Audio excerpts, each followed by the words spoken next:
Почитувани сограѓани, како што ветивме во нашата програма План за живот во Македонија, во првите 100 дена ја покачивме минималната плата на 12.000 денари.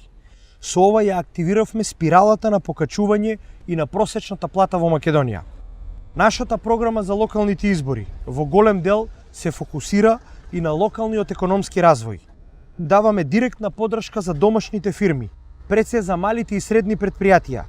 Ќе обезбедиме еднакви услови за инвестирање и за домашните и за странските фирми.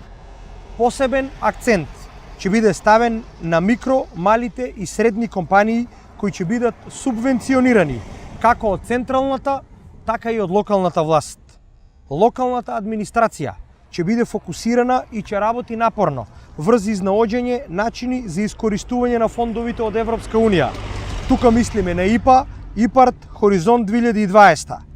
Потоа, фондовите и средствата од Светска банка и Меѓународниот монетарен фонд, од Европската инвестициона банка и Европска банка за обнова и развој, од UNDP, USAID, од странските амбасади и така натаму. Посебен дел во програмата за локален економски развој имаме ставено и на младите предприемачи. Младите ќе бидат во центарот на развојот на општина Кавадарци.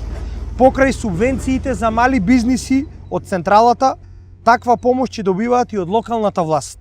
Ќе биде изграден нов бизнис и стартап центар во Кавадарци, каде младите кои сакаат да започнат сопствен бизнис ќе добијат бесплатни простории. Исто така, планираме да ја вклучиме бизнис заедницата во дефинирање на приоритетите на општината. Ќе организираме бизнис форум еднаш годишно со локални стопанственици и стопанственици од странски општини и држави. Ќе формираме и база на компании извозници кои ќе бидат промовирани на странските пазари. Почитувани сограѓани, ве повикувам да излезете на 15 октомври и да го искористите вашето право на глас. Да гласаме за реден број 19. Да гласаме за поголеми можности за сите. Да гласаме за живот во Кавадарци за сите.